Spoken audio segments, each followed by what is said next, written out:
جیسا کہ ہمارا آپ دیکھ رہے ہیں حضور تاجدار اہل سنت دونوں کے اسٹیج ہو چکے ہیں. وقت کی قلت کے پیش نظر میں ضمن حضرات سے درخواست کروں گا کہ وہ گل پوشی کی رسم کو مکمل کریں تاکہ حضرت کا بیان شروع ہو سکے.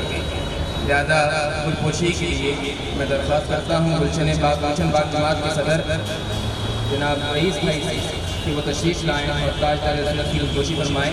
میرے ساتھ نعرہ لگائیں: نعرہ تکبیر، نعرہ رسالت، حضور تاجدار اہل سنت. اس کے بعد درخواست ہے جناب صغیر محمد قادری صاحب سے کہ وہ آئیں اور شہزادہ تاجدار سنت کی گل پوشی فرمائیں. نعرہ لگائیے: نعرہ تکبیر، نعرہ رسالت، نعرہ غوث. اب درخواست ہے سید اسلم بھائی سے کہ وہ تشریف لائیں اور حضور ترجمان قاطعیت کی گل پوشی کریں. نعرہ لگائیے: نعرہ تکبیر، نعرہ رسالت، نعرہ غوث.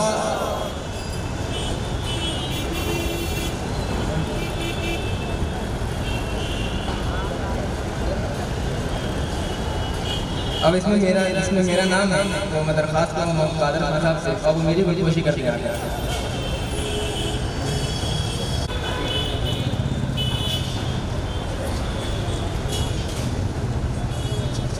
دعوت اسلامی کے ذمہ حضرات بھی حضور تاجدار سنت کی گل پوشی کرنے کا ارادہ رکھتے ہیں. یا ان سے درخواست ہے کہ وہ لوگ بھی گل پوشی کرتے ہیں.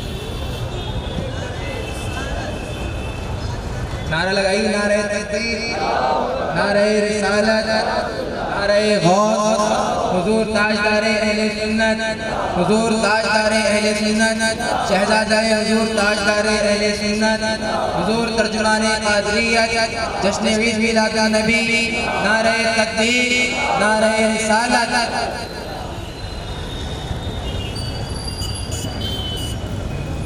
اب مولانا شمس محمد صاحب سے بھی گل پوشی کرنا چاہتے ہیں. صغیر بھائی وہ تشریف لائیں.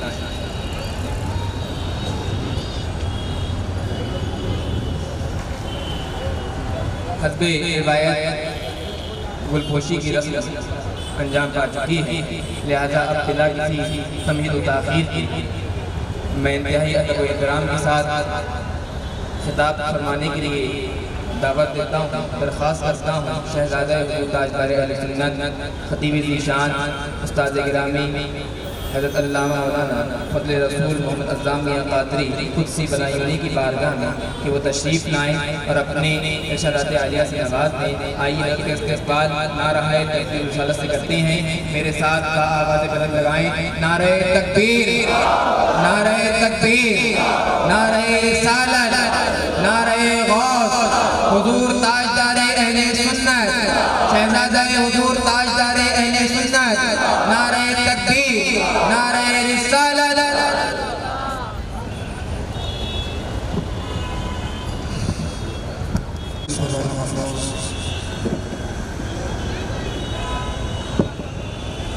تاجدار اہل سنت،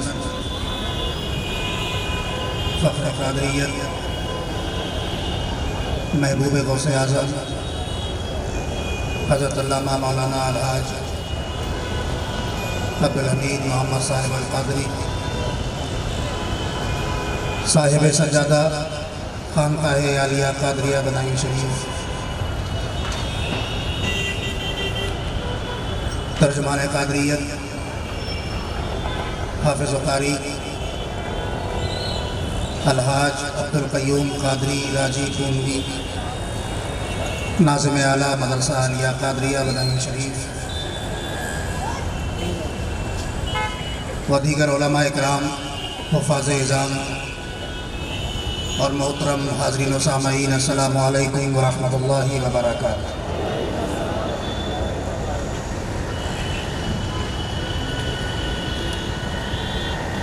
نحمده ونصلي على رسوله الكريم. اما بعد،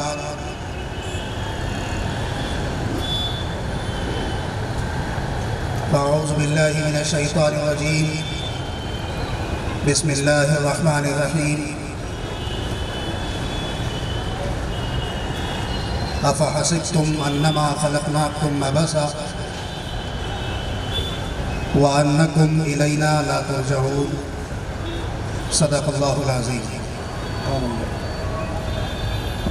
وقال اللہ تبارک و تعالی فی شان حبیبہ الکریم ان اللہ وملائکتہ یصلون علی النبی یا ایہا الذین آمنوا صلوا علیہ وسلموا تسلیما اللہم صل علی سیدنا و شفیعنا و حبیبنا و مولانا محمد وبارک وسلم صلاۃ و سلام علیک یا رسول اللہ یا حبیب اللہ۔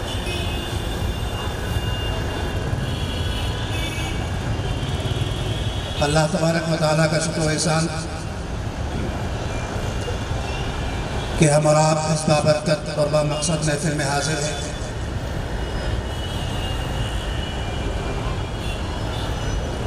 اس محفل میں بیٹھ کر اکٹھا ہو کر اللہ کا اور اس کے رسول کا ذکر کر رہے ہیں۔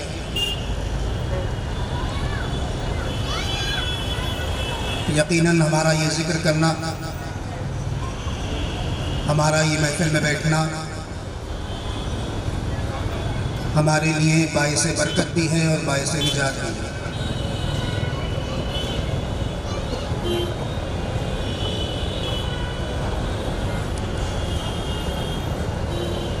جشن عید میلاد النبی کے نام سے منسوب یہ جلسہ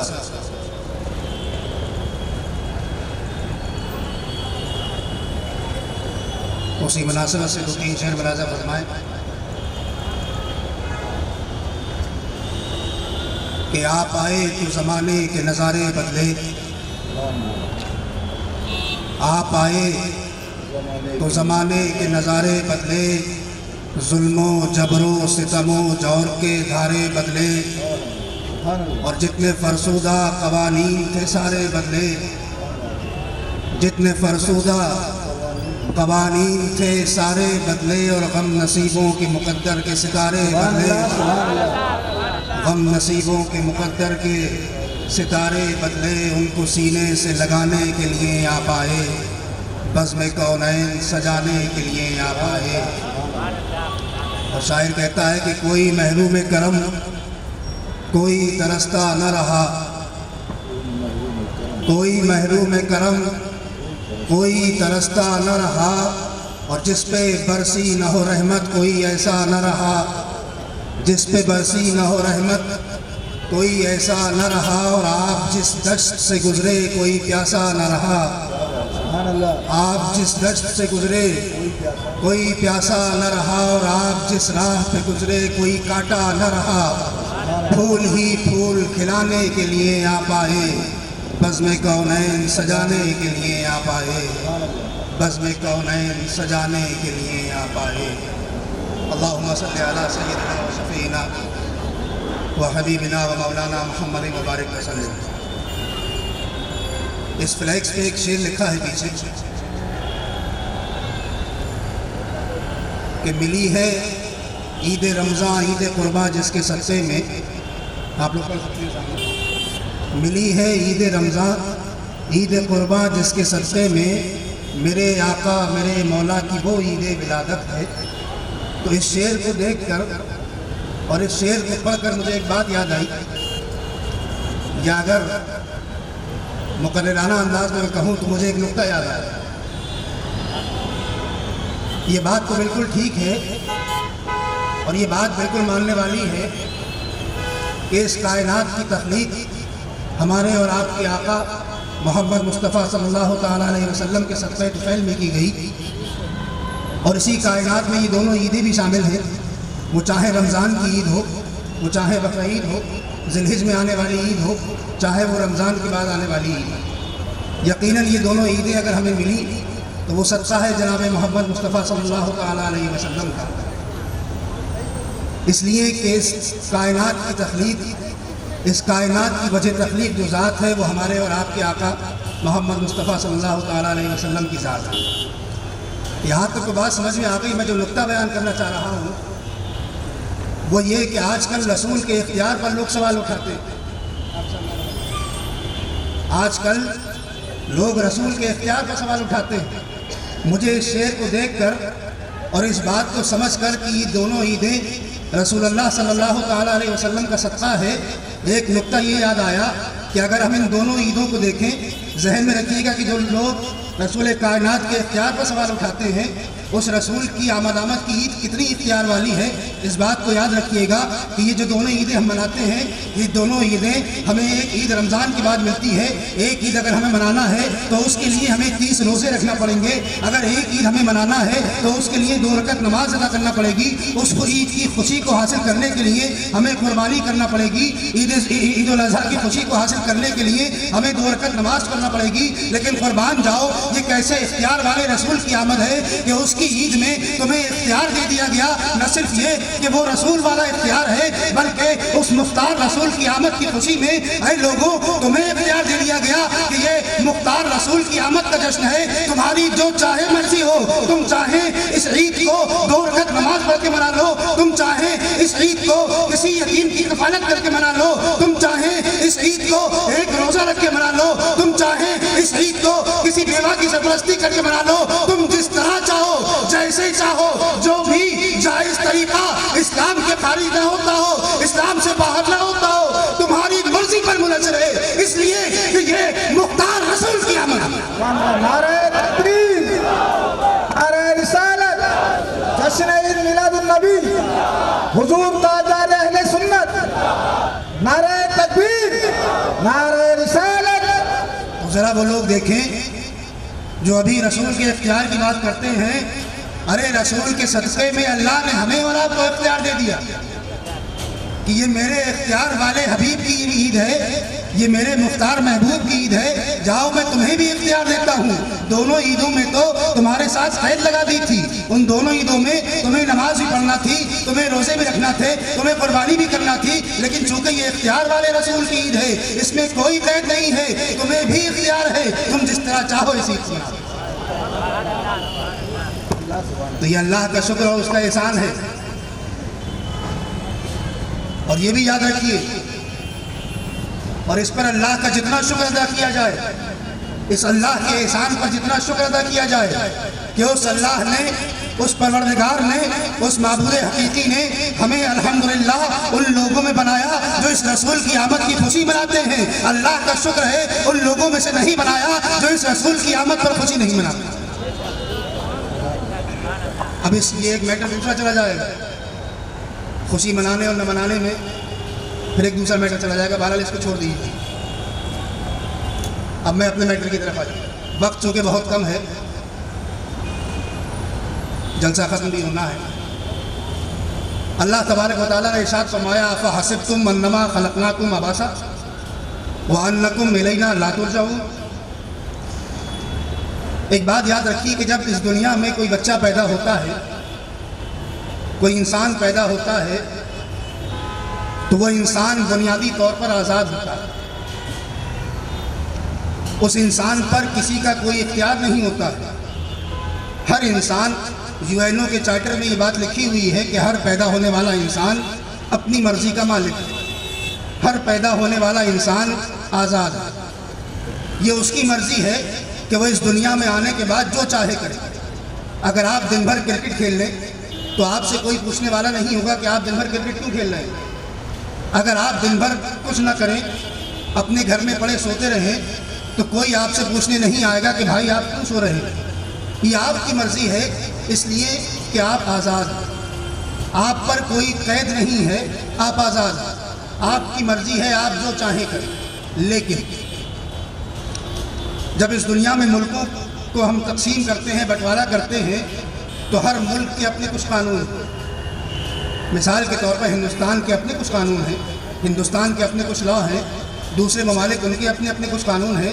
تو جو آدمی جس ملک میں پیدا ہوتا ہے تو بنیادی طور پر تو وہ آزاد ہوتا ہے، لیکن جو ملک کے قانون ہیں اس کے لیے ضروری اور لازمی ہے کہ وہ ان ملک کے قانون کا پالن کرے، اس ملک کے قانون کو بجا لائے، اس لیے کہ اگر وہ ملک کے قانون کے خلاف جائے گا تو ملک کا قانون اس کی گرفت کر لے گا، ملک کا قانون اس کو پکڑے گا کہ بھائی ہم نے یہ جو قانون بنایا تھا، مثال کے طور پر یہی لے لیجیے کہ 10 بجے تک جلسہ کرنا ہے، اس کے بعد جلسہ ختم ہو جانا ہے۔ یہ ایک ہندوستان کا قانون ہے کہ آپ کسی بھی کھلی ہوئی جگہ میں 10 بجے سے زیادہ جلسہ نہیں کر سکتے، اور الحمدللہ ہم اپنے ہندوستان کے قانون کا پورا پالن کرتے ہیں، ہم اپنے ہندوستان کے قانون کو بجا لاتے ہیں اور ہم 10 بجے جلسہ ختم کر دیتے ہیں۔ لیکن اگر یہی جلسہ ہم 11 بجے تک چلائیں تو قانون ہماری پکڑ کرے گا. قانون ہم سے پوچھے گا کہ آخر جب ہم نے 10 بجے کا قانون بنایا تھا تو آپ نے اس کا پالن کیوں نہیں کیا. تو یہ بات صاف ہو گئی کہ ہر ملک میں رہنے کے اپنے کچھ قانون ہیں. ہر ملک میں، ہر کنٹری میں رہنے کے اپنے کچھ قانون ہیں، اس کا آپ کو پالن کرنا پڑے گا. ان قانون کے علاوہ انسان بنیادی طور پہ آزاد ہے، جو چاہے کرے.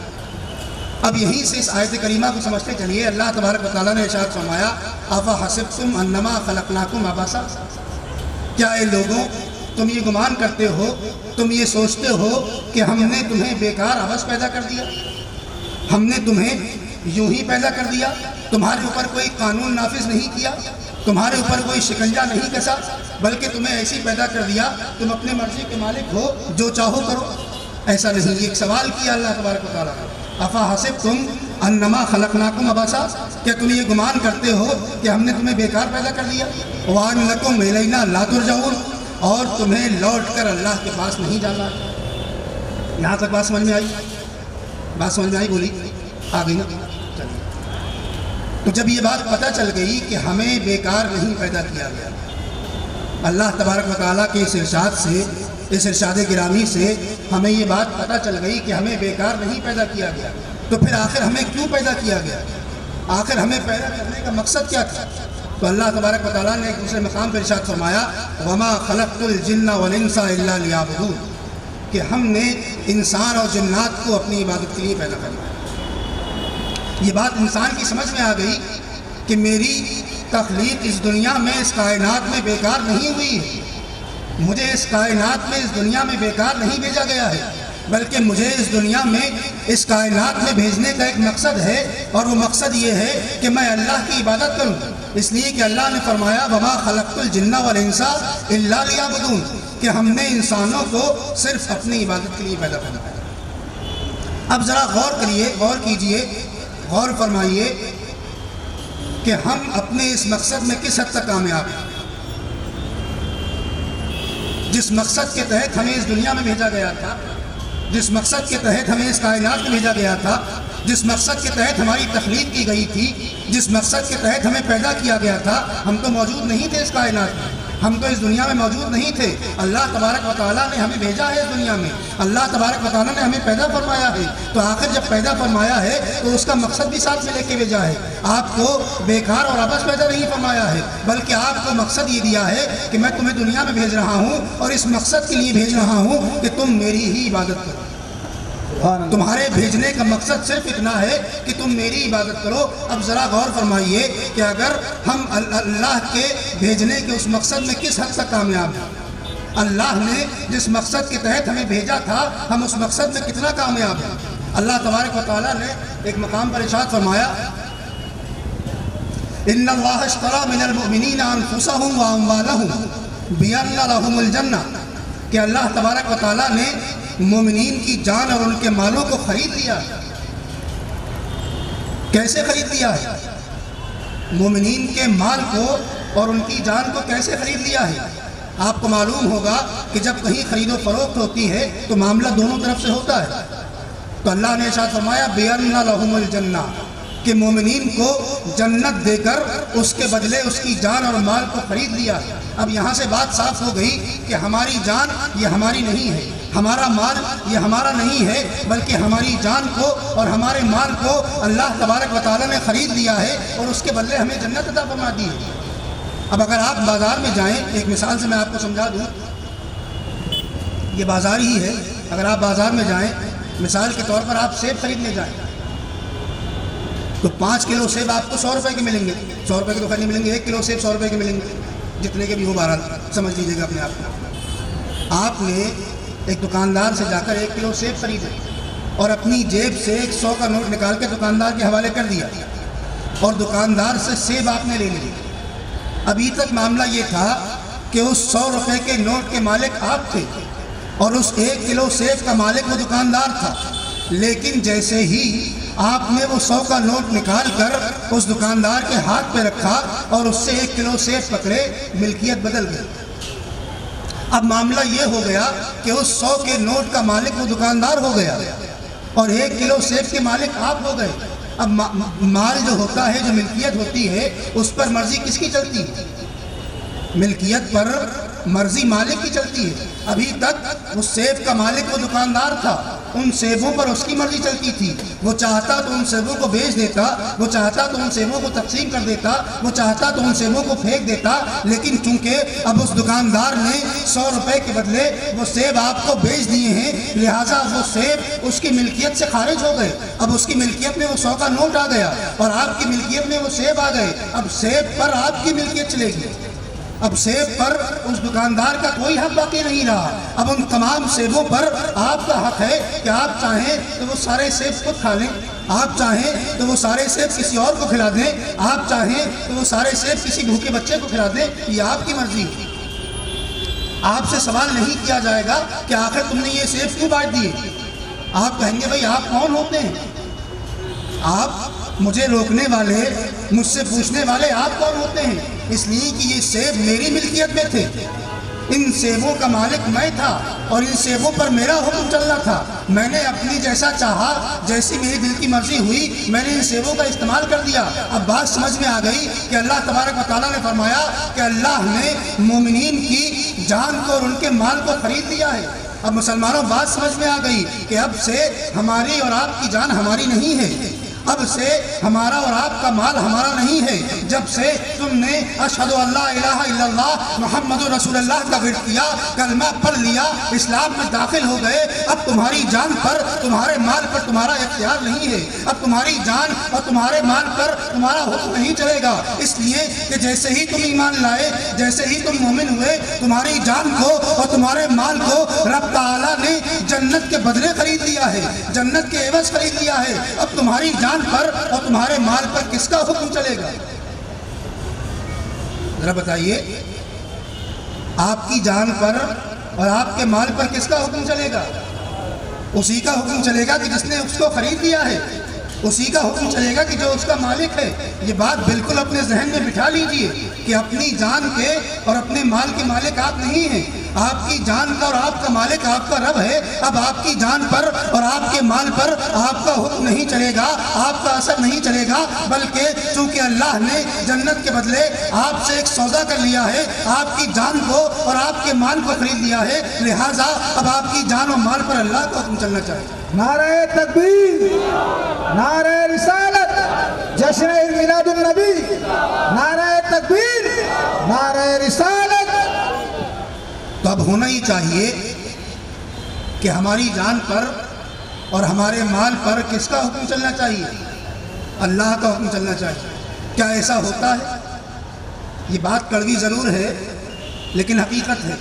ذرا اپنے گریبان میں جھانک کر دیکھیے، اپنے معاشرے میں دیکھیے، کیا ہم واقعی اپنے مال پر اور اپنی جان پر اللہ کا حکم چلنے دیتے ہیں، یا اللہ کے علاوہ کسی اور کا حکم چلتا ہے، یا اللہ کے علاوہ شیطان کا حکم چلتا ہے؟ آپ کا مال، آپ کو دیکھنا چاہیے کہ آپ کا مال جس کا مالک اللہ ہے وہ کسی نیک راستے میں خرچ ہوتا ہے یا جوؤں میں خرچ ہوتا ہے؟ آپ کا وہ مال جس کا مالک اللہ ہے وہ کسی مسجد کی تعمیر کے لیے خرچ ہو رہا ہے یا شراب خانوں میں خرچ ہو رہا ہے؟ آپ کا وہ مال جس کا مالک اللہ ہے وہ کسی یتیم و بیوہ کی کفالت کے لیے خرچ ہوتا ہے، اللہ کی راہ میں خرچ ہوتا ہے، یا کسی اور بازاروں کام میں خرچ ہوتا ہے؟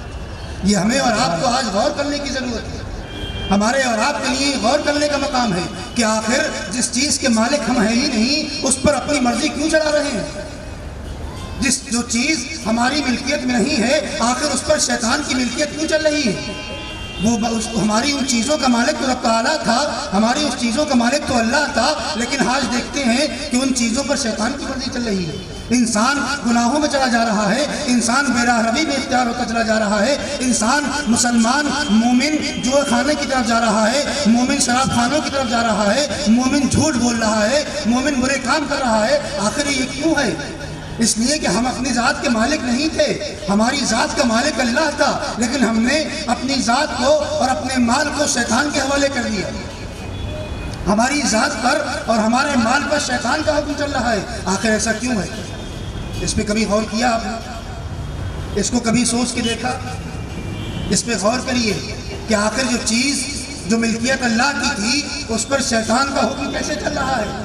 تو میرے بھائی میں آپ کو بتا دوں اور ایک مثال سے سمجھا دوں، یاد رکھیے کہ جب ملکیت اپنے مالک سے دور ہوتی ہے، اس بات کو یاد رکھیے گا، سمجھتے چلیے گا کہ جب کوئی بھی ملکیت اپنے مالک سے دور ہو جاتی ہے تو اس ملکیت پر دوسرے قبضہ کر لیتے ہیں۔ مثال کے طور پر آپ نے ایک زمین خریدی اور اس کو ایسے ہی چھوڑ دیا تو اس زمین پر دوسرے لوگ آ کے قبضہ کر لیتے ہیں کہ نہیں کر لیتے؟ قبضہ کر لیتے ہیں۔ اب بات صاف ہو گئی کہ ہماری یہ جان اور ہمارا مال تو در حقیقت اللہ کی ملکیت تھا، لیکن چونکہ ہم اس جان اور اس مال کے مالک سے دور ہو گئے، ہم نے اس جان اور اس مال کے مالک سے دوری اختیار کر لی، ہم اپنے رب سے دور ہوتے چلے گئے، لہٰذا ہماری اس جان پر اور ہمارے مال پر شیطان کا اختیار ہو گیا۔ ہماری اس جان پر اور ہمارے اس مال پر شیطان نے اپنا قبضہ جما لیا، اور وہ ہم سے وہ کام کرا رہا ہے، وہ کام کرا رہا ہے جو اس ملکیت کے مالک کو پسند نہیں ہے۔ اور یاد رکھیے کہ جب تک ملکیت اپنے مالک سے قریب رہے گی، کسی کی ہمت نہیں ہے، کسی کی مجال نہیں ہے کہ اس ملکیت پر قبضہ کر لے۔ حضرت ابو بکر صدیق اپنے مالک سے قریب تھے، شیطان کی مجال نہیں تھی کہ ان کی ملکیت پر قبضہ کر لے۔ حضرت عمر فاروق اپنے مالک سے قریب تھے، شیطان کی مجال نہیں تھی، بلکہ معاملہ تو یہ تھا کہ جس راہ سے فاروق اعظم گزر رہے ہوں، شیطان راستہ بدل دیا کرتا تھا۔ عثمان غنی اپنے مالک سے قریب تھے، شیطان کی مجال نہیں تھی کہ ملکیت پہ قبضہ کر لے۔ حضرت علی اپنے مالک سے قریب تھے، شیطان کی مجال نہیں تھی کہ قبضہ کر لے۔ غوث اعظم اپنے مالک سے قریب تھے، شیطان کی مجال نہیں تھی کہ قبضہ کر لے۔ خواجہ غریب نواز اپنے مالک سے قریب تھے، شیطان کی مجال نہیں تھی کہ قبضہ کر لے۔ لیکن معاملہ یہ ہے کہ آج ہم اور آپ اپنے اس مالک سے دور ہوتے چلے جا رہے ہیں، اپنے اس مالک سے دوری اختیار کرتے چلے جا رہے ہیں، اور یہی وجہ ہے کہ ہماری ملکیت پر آج شیطان قبضہ کر۔ یہ بڑے افسوس کی بات ہے، یہ بڑے رنج کی بات ہے کہ ہم نے اپنی ملکیت کو ایسے ہی چھوڑ دیا۔ ارے ذرا غور کرو کہ اس ملکیت کو اللہ کے ہاتھ بیچ کر تمہیں ملا کیا تھا؟ تم نے اپنی جان اور مال کو فری میں فروخت نہیں کیا تھا اللہ کے ہاتھ، بلکہ اللہ نے اس کے بدلے تمہیں جنت عطا فرمائی تھی۔ اب تم اپنی مالک سے اس ملکیت کو دور کر کے اپنی جنت سے حاصل ہو۔ نعرہ تکبیر، نعرہ رسالت، جشن میلاد النبی حضرت مولانا اعظم میاں قادری، نعرہ تکبیر، نعرہ رسالت۔ جنت کمانے کی آپ کو ضرورت نہیں تھی، وہ لوگ کوئی اور ہوں گے جو جنت کماتے ہوں گے۔ الحمدللہ ہمیں جنت کمانے کی ضرورت نہیں تھی، اس لیے کہ ہم نے جیسے ہی کرنا پڑا اللہ نے خرید و فروخت کر کے جنت ہمیں دے دی تھی۔ ہمیں صرف کرنا اتنا تھا کہ وہ جنت جو ہمارے ہاتھ آئی تھی اس کو بچانا تھا۔ لیکن افسوس کی بات یہ ہے کہ آج ہم نے اس مالک سے، اس پروردگار سے، اس خالق حقیقی سے دوری کو اختیار کر کے اپنے ہاتھ سے وہ جنت گنوا دی۔ ہمارے ہاتھ سے وہ جنت نکلتی چلی جا رہی ہے۔ جو ہم اور آپ اپنے مالک سے دور ہوتے چلے جا رہے ہیں، ادھر سے جنت ہمارے ہاتھ سے نکلتی جا رہی ہے۔ یہ کتنے افسوس کی بات ہے۔ ذرا سوچو کہ وہ جنت جس کو ایسے ہی مل گئی ہو، بغیر کمائے، بغیر محنت کرے، تو عقل مند آدمی کون ہوتا ہے؟ عقل مند آدمی کون ہوتا ہے؟ عقل مند آدمی وہ ہوتا ہے کہ جب اس کو کوئی نعمت ملتی ہے تو اس کو سنبھال کے رکھتا ہے۔ ارے آپ کے پاس تھوڑی سی دولت آ جائے تو آج انسان اس کو تجوریوں میں سنبھال کے رکھتا ہے، لیکن تمہیں تو جنت مل گئی تھی، تم نے اس جنت کو ایسے ہی جانے دے دیا۔ ذرا غور فرمائیے کہ وہ جنت کس کے بدلے ملی تھی؟ آپ کو اپنی جان اور اپنے مال کو اللہ کے حوالے کرنا، اور کوئی مطالبہ نہیں تھا آپ سے، اور کوئی مطالبہ نہیں کیا جا رہا تھا۔ آپ سے صرف اتنا کہا جا رہا تھا کہ اپنی جان کو اور اپنے مال کو اللہ کے حوالے کر دو اور جنت لے دو۔ کتنا آسان سا سودا تھا۔ اللہ کے سپرد اپنی جان کرنا تھی اور اپنا مال کرنا تھا، اپنی جان اور مال پر اللہ کا اختیار ہونا تھا، جنت آپ کو مل جاتی۔ لیکن ہم نے اور آپ نے اس موقع کو گنوا دیا۔ ہم نے اور آپ نے اس موقع کو غنیمت نہ جانا، ہم نے اور آپ نے اس موقع کو اپنے ہاتھ سے پھسلنے دیا، اور آج معاملہ یہ ہے اور نوبت یہ آ گئی ہے کہ ہم اپنے مالک سے اتنا دور ہو گئے ہیں کہ جب وہ جنت ہمارے ہاتھ سے دن بدن دور ہوتی چلی جا رہی ہے۔ اس مالک سے قریب کیسے ہونا تھا؟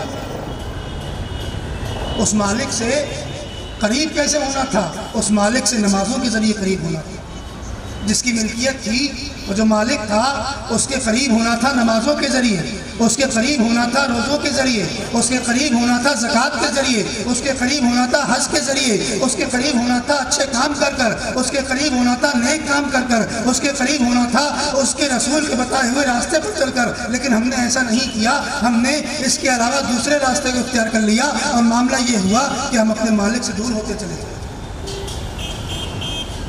اور اللہ سے قریب و دوری کی بات اور سن لیجیے، دنیا کا معاملہ یہ ہوتا ہے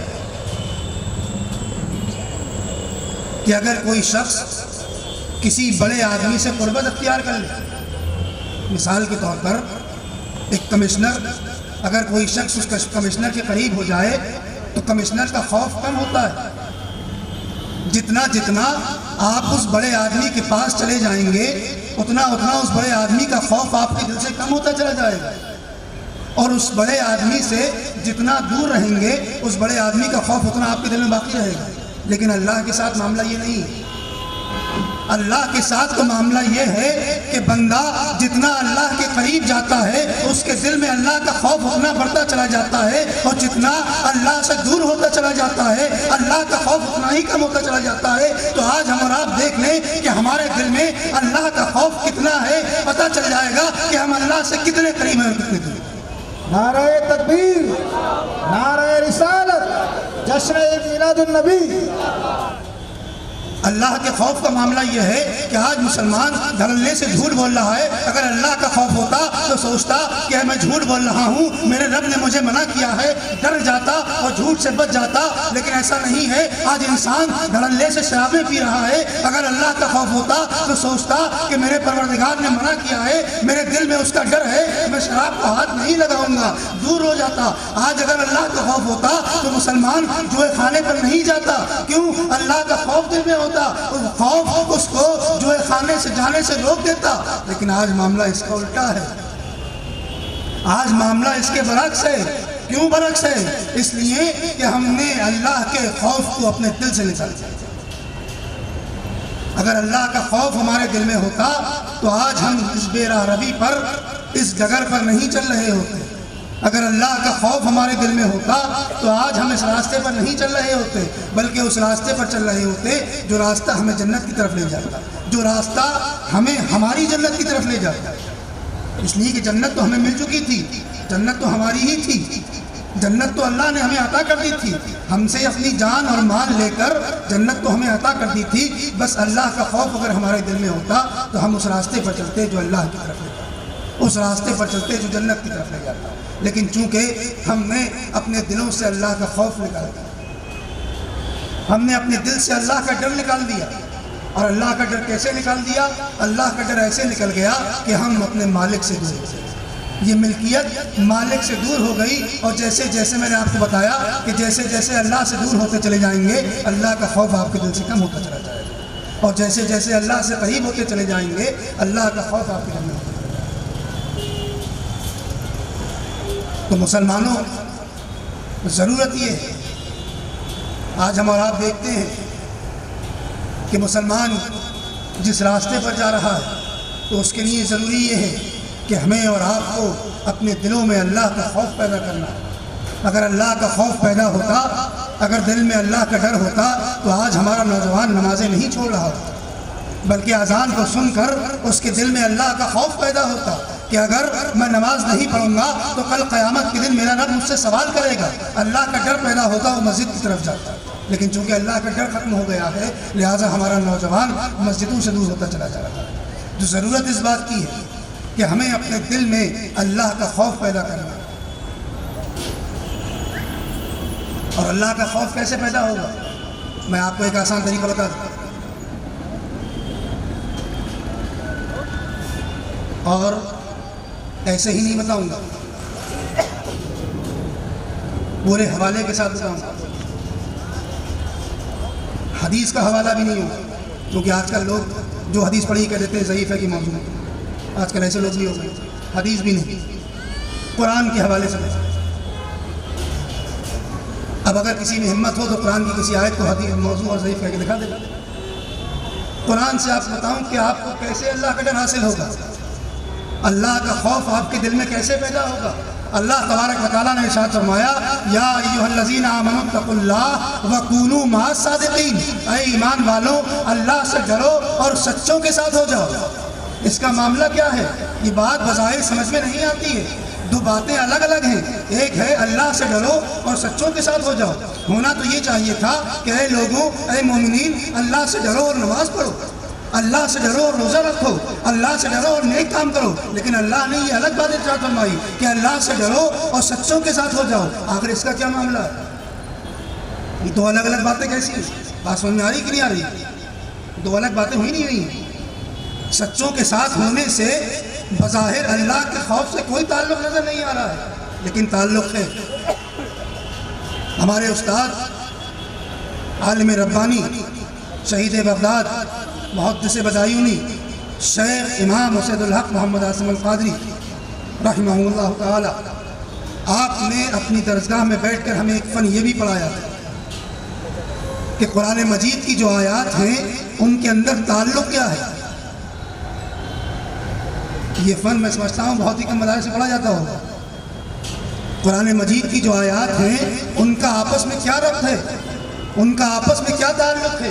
تو جب یہ آیت سامنے آئی تو شہید بغداد نے فرمایا تھا کہ دیکھو بظاہر دونوں باتیں الگ الگ لگ رہی ہیں، لیکن ان دونوں باتوں کے اندر تعلق یہ ہے کہ اگر تم تنہا اللہ سے ڈرنے جاؤ گے تو نہیں ڈر سکو گے، اس لیے ضروری یہ ہے کہ کسی اس بندے کے ساتھ ہو جاؤ، کسی اس بندے کے ساتھ ہو جاؤ جو پہلے اللہ سے ڈرتا ہو۔ جب تم اس کے دل میں اللہ کا خوف دیکھو گے تو تمہارے دل میں اپنے آپ خوف پیدا ہو جائے گا۔ نعرہ تکبیر، نعرہ جشن میلاد مولانا اسلام میاں قادری حضور صاحب سجادہ، نعرہ غوث، نعرہ تکبیر، نعرہ رسالت۔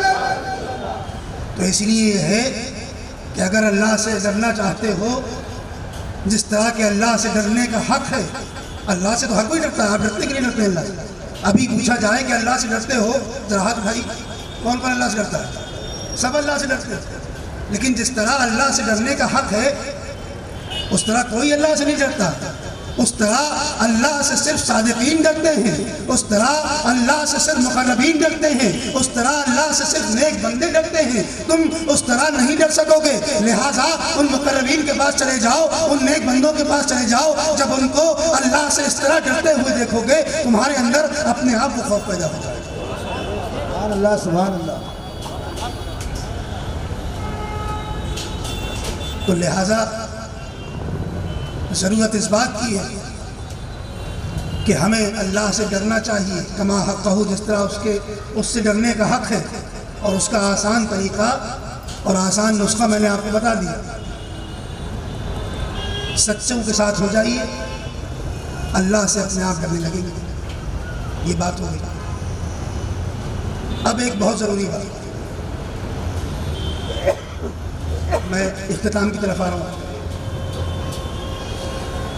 ایک بہت ضروری اور بہت اہم بات، اور جس کو بیان کرنا یہ ہماری ذمہ داری بھی ہے، اور میں تو آج کل اپنے ہر جلسے میں، ہر تقریر میں اس بات کو بیان کر رہا ہوں، اور آپ کو بھی جہاں جہاں موقع ملے اس بات کو بیان کریے، اس لیے کہ آج اسلام جس حالات سے گزر رہا ہے، اسلام جن حالاتوں میں جی رہا ہے، اس کے لیے اس بات کو عام کرنا بہت ضروری ہے۔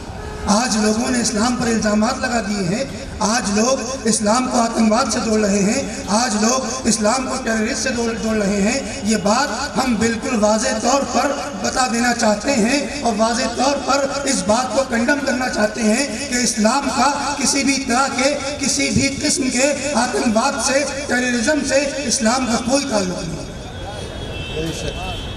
وہ چاہے کسی طرح کا ٹیررزم ہو، وہ چاہے کسی طرح کا آتنکواد ہو، وہ چاہے کہیں بھی آتنکوادی حملہ ہو، اگر وہ پیرس میں آتنکوادی حملہ ہوتا ہے تو ہم اس کی مذمت کرتے ہیں کہ پیرس میں جو حملہ ہوا وہ غلط تھا، لیکن اس کا اسلام سے کوئی تعلق نہیں۔ اور اس کے بعد جو سیریا میں حملے ہو رہے ہیں ہم اس کو بھی کنڈم کرتے ہیں، اس کا بھی اسلام سے کوئی تعلق نہیں۔ عراق میں جو حالات ہیں ہم اس کو بھی کنڈم کرتے ہیں. اسلام کا ان حالات سے کوئی تعلق نہیں. اگر اسلام کا نام رکھ کر اسلام کو بدنام کرنے کی خاطر چند سرفرے اسلام کا نام لے کر تلوار اٹھاتے ہیں تو قسم خدا کی ان سرفروں کا اسلام سے کوئی تعلق نہیں. سبحان. وہ چاہے دنیا کے کسی خطے میں ہو, چاہے دنیا کے کسی کونے میں ہو, اور چاہے کسی بھی طرح کا آتنکواد ہو, اسلام کسی بھی طرح کے ظلم کو, زیادتی کو برداشت نہیں کرتا ہے, نہ کسی طرح کی ظلم اور زیادتی کی تعلیم دیتا ہے, بلکہ اسلام امن کا پیغام دیتا ہے, اسلام شانتی کا پیغام دیتا ہے, اسلام پیس کا پیغام دیتا ہے. اسلام کا مطلب ہی سلامتی ہے. سبحان اللہ. ذرا غور کیجئے آپ کہ اسلام کا مطلب ہی سلامتی ہے. ارے جس مذہب کا نام ہی سلامتی ہو وہ آتنکواد کیسے سکھائے گا؟ جس مذہب کا نام ہی سلامتی ہو وہ ٹیررزم کیسے سکھائے گا؟ جس مذہب کا نام ہی سلامتی ہو وہ تلوار کیسے اٹھائے گا؟ اور یہ بات میں نے پرسوں کے جلسے میں بھی کہی تھی, آپ بھی سن لیجئے کہ تلوار کس کے ہاتھ میں ہوتی؟ اسلام کے ہاتھ میں کبھی تلوار نہیں رہی. تاریخ اسلام میں وہ مسلمان جس کے لیے رسول اللہ نے خود دعا فرمائی, وہ ایمان حضرت عمر کا اگر دیکھا جائے تو سب سے بڑا ایمان حضرت عمر کا کہا جا سکتا ہے. سب سے بڑا ایمان حضرت عمر کا کہا جا سکتا ہے. کیوں؟ کیونکہ حضرت عمر کے ایمان کے لیے اللہ کے رسول نے دعا فرمائی. اب میں اسی سب سے بڑے ایمان کی مثال آپ کو دے دوں. ابھی عمر ایمان نہیں لائے ہیں, ابھی عمر مشرف با اسلام نہیں ہوئے ہیں, اور کہاں جا رہے ہیں؟ رسول کو قتل کرنے کے لیے جا رہے ہیں. اب ذرا آپ دیکھ لیجئے کہ اس کمرے کے اندر اسلام ہے, اس کمرے کے باہر کفر کھڑا ہے, اور آپ دیکھ لیجئے, آپ فیصلہ خود کر لیجئے کہ تلوار کس کے ہاتھ میں؟ ظلم کے ارادے سے کون جا رہا ہے؟ زیادتی کے ارادے سے کون جا رہا ہے؟ آپ غور فرمائیے, آپ غور کیجئے اور فیصلہ خود کریے کہ تلوار اسلام کے ہاتھ میں تھی یا کفر کے ہاتھ میں تھی. اور اسلام نے کیا کیا یہ بھی آپ کو بتا دوں میں. اسلام نے کیا کیا؟ دروازے کے باہر کفر کھڑا تھا, کفر کے ہاتھ میں تلوار تھی, دروازے کے اندر اسلام تھا, اسلام میں آتا تھا, دروازہ کھلا, اسلام کی نظریں کفر سے ملتی ہیں, کفر کے ہاتھ سے تلوار چھوٹ جاتی ہے. نعرہ رسالت, حضور صاحب میں سجادہ, حضرت میاں قادری, جشن عید میلاد النبی, نعرہ تکبیر, نعرہ رسالت. تو اسلام نے تو ہاتھوں سے تلواریں چھٹوائی ہیں, اٹھوائی نہیں ہیں. ارے یہ کیسا الزام ہمارے اوپر ہے کہ ہم آتنکواد ہیں, ہم ٹیررسٹ ہیں؟ بھائی ہمارا ان سب چیزوں سے کوئی تعلق نہیں. ہم تو امن چاہتے ہیں, ہم سکون چاہتے ہیں, ہم شانتی چاہتے ہیں, ہم پیس چاہتے ہیں, اور اسی لیے ہم ہمیشہ امن کی بات کرتے ہیں, شانتی کی بات کرتے ہیں, پیس کی بات کرتے ہیں. سبحان اللہ. اس میسج کو پہنچانا آج بہت ضروری ہو گیا. میں نے اپنی ذمہ داری کو پورا کر دیا, آپ بھی لوگوں تک یہ میسج پہنچائیے جہاں جہاں تک آپ پہنچا سکتے ہیں کہ اسلام کا اس آتنکواد سے کوئی تعلق نہیں. اسلام کو نام لے کر, اسلام کا نام رکھ کر یہ فقط اسلام کو بدنام کرنے کی سازش ہے, اس کا اسلام سے کوئی تعلق نہیں. تو لہٰذا ضرورت یہ ہے اور وقت کا تقاضا یہ ہے کہ ہمیں اور آپ کو اس میسج کو, اس پیغام کو آگے تک لے جانا ہے, اس میسج کو آگے بڑھانا ہے, اور ہمیں اور آپ کو اپنے اللہ سے ڈرنا ہے, اپنے اللہ کا دل میں, اپنے دل میں اپنے رب کا, اپنے اللہ کا خوف رکھنا ہے. اور وہ کیسے ہوگا اس کا طریقہ میں نے آپ کو بتا دیا کہ سچوں کے ساتھ ہو جائیے. آپ کے دل میں اللہ کا خوف کما حق ہو, کہ جس طرح اللہ سے ڈرنا چاہیے آپ کے دل میں پیدا ہو جائے. اور ایک بات اور یاد رکھیے, جس دن آپ کے دل میں کما حقہ اللہ کا خوف پیدا ہو گیا, قسم خدا کی اس دن ساری کائنات تم سے ڈرنے لگی. تو لہٰذا ضروری یہ ہے کہ آج تو مسلمان ڈرا ہوا ہے, مسلمان دبا ہوا ہے, مسلمان کچلا ہوا ہے. اس کی بھی ایک وجہ یہ بھی ہے کہ اللہ کا خوف دل سے ختم ہو گیا. جس دن اللہ کا خوف ہوگا, جس دن اللہ سے ڈر ہوگا, کائنات, یہ پوری دنیا تمہاری بات مانے گی, اس پوری دنیا پر تمہاری بادشاہی ہوگی. اور یہ بات ہوا میں نہیں کہہ رہا ہوں, میں مثال دے سکتا ہوں، جب تک اللہ کا خوف دل میں تھا تو ایک خط بھیج کر دریا کو حکم دیا جاتا ہے تو دریا حکم ماننے کے لیے تیار ہو جاتا ہے۔ انسانوں کی بات تو ہٹائیے، اگر اللہ سے خوف کرنے لگے تو یہ دریا، یہ درخت، یہ پہاڑ، یہ جھرنے، یہ سب تمہاری باتیں ماننے لگے۔ لیکن شرط کیا ہے کہ اللہ سے ڈرنا چاہیے، اللہ کا خوف دل میں ہونا چاہیے۔ اگر وہ خوف دل میں ہو گیا تو پھر یہ پوری کائنات تمہاری، یہ پوری دنیا تمہاری، ہر شخص تمہارے آگے سرنگوں ہوگا، اور انشاءاللہ ہم اور آپ سر بلند ہوں گے، جس کا اللہ تبارک و تعالیٰ نے مومنین سے وعدہ کیا۔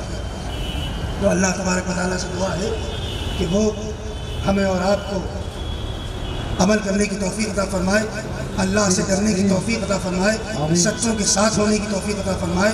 آمین اللہم آمین، وآخر دعوانا الحمدللہ رب العالمین۔ السلام علیکم ورحمۃ اللہ وبرکاتہ۔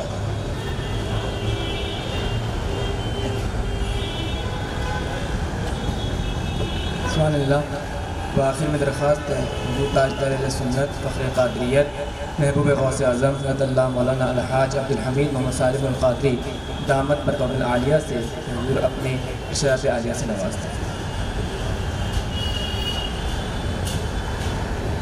یہ جامعہ کہہ چکے ہیں آپ کے ساتھ کہ ہم قانون کا پالن کرتے ہیں، قانون شکن نہیں ہے۔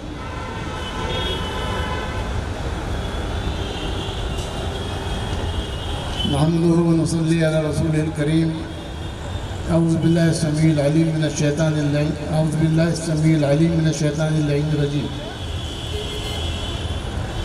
يا ايها الذين امنوا اتقوا الله وكونوا مع الصادقين۔ ابھی آپ نے سنا صادق سچوں کے ساتھ ہو جاؤ، سیدھا سادہ ترجمہ ہے، مگر سچوں سے یہاں مراد کیا ہے؟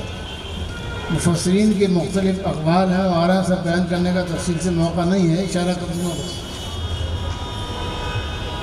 سب سے بڑا سچا کون ہے؟ ہمارا اللہ۔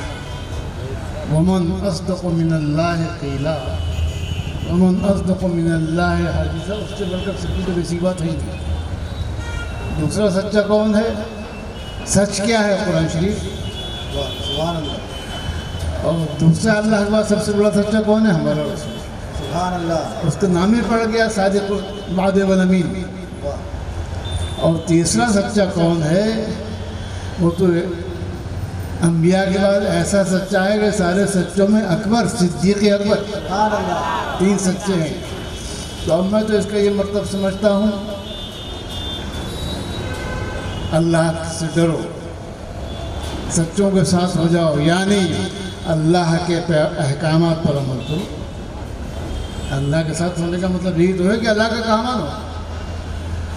کونوا مع الصادقین، سچوں کے ساتھ ہو جاؤ، یعنی جو رسول نے کہا ہے اور جو رسول نے دیا ہے اس کو اپناؤ، قرآن کو اور ان کی تعلیمات کو۔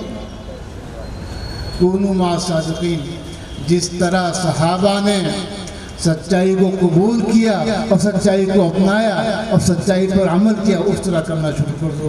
اگر ہم نے یہ معمولی نسخہ سمجھ لیا تو پھر دین و دنیا دونوں میں بیڑا پار ہے۔ اللہ تعالی ہم کو اس کی توفیق عطا فرما دے۔ آمین اللہم آمین، وآخر دعوانا ان الحمدللہ رب العالمین۔ السلام علیکم ورحمۃ اللہ وبرکاتہ۔ والصلاۃ والسلام۔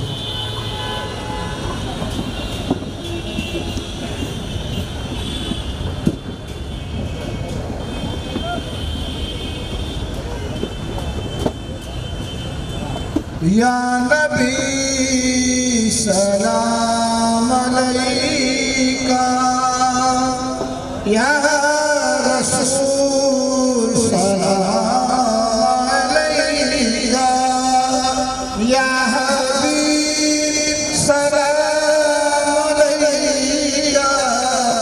صلوات اللہ علیکہ،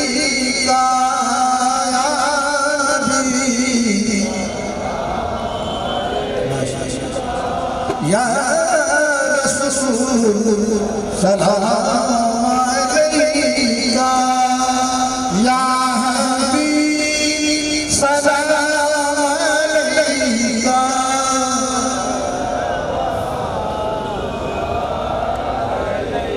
واسطہ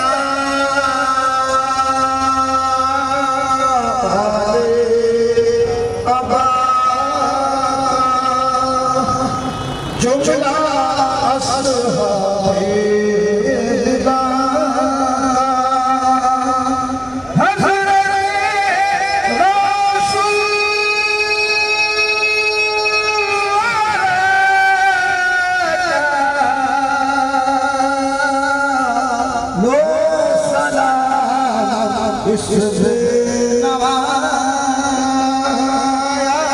نبی یا رسول سلام علیکہ یا حبیب سلام علیکہ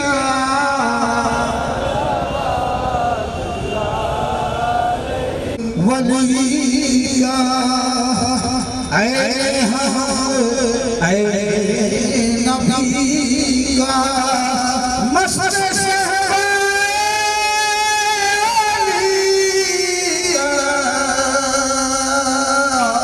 اور فقیر حاضری کا نبی علیکہ یا رسول سلام علیکہ یا حبیب سلام علیکہ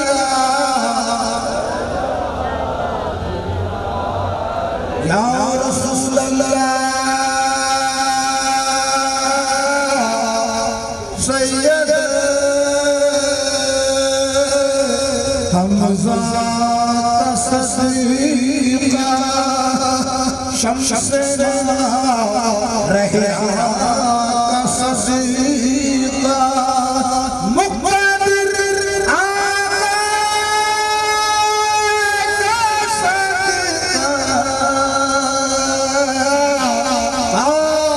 قادری دولا صدیقہ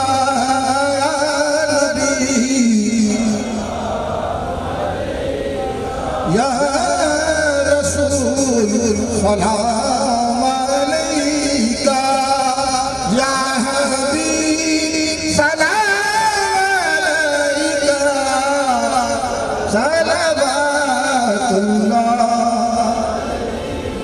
صلوات اللہ الصلاة والسلام علیکہ یا رسول اللہ الصلاة والسلام علیکہ یا حبیب اللہ الصلاة والسلام علیکہ یا خیر خلق اللہ وعلا آلکہ صحابہ اجمعین الفاتحہ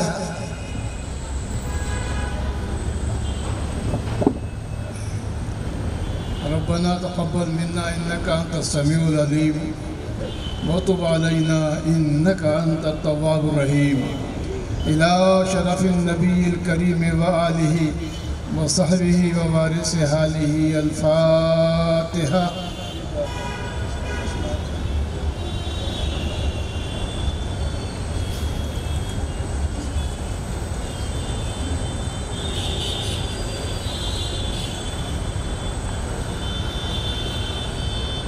إن الله وملائكته يصلون على النبي يا أيها الذين آمنوا صلوا عليه وسلموا تسليما اللهم صل وسلم وزد وبارك عليه وعلى آله وصحبه ووارث حاله وعلى من لديه كل ما ذكره الذاكرون وغفل عن ذكره الغافلون سبحان ربك رب العزة عما يصفون وسلام على المرسلين والحمد لله رب العالمين.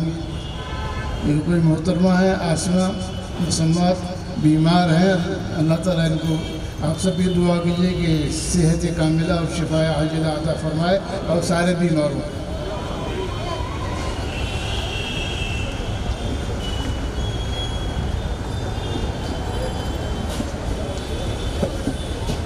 حضور صاحب زیادہ کسی سے مسافہ نہیں کریں گے، اس لیے حضرت کو جانے کے لیے راستہ بنائیے. یہاں کے والنٹیر حضرات جو ہے کار تک کے حضرت کو پہنچائیں اور کوئی بھی آدمی کوئی شخص مسافہ کرنے کی کوشش نہ کرے.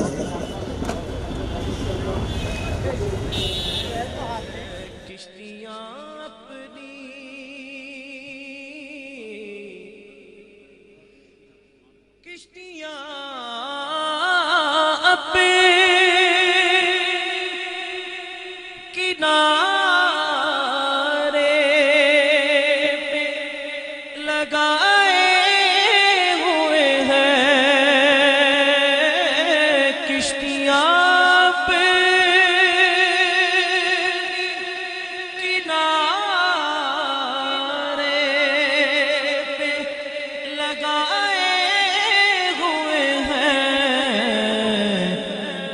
ارے کیا وہ ڈوبے جو محمد کے ترائے ہوئے ہیں، کیا وہ ڈوبے جو محمد کے ترائے ہوئے ہیں، کیا وہ ڈوبے جو محمد کے ترائے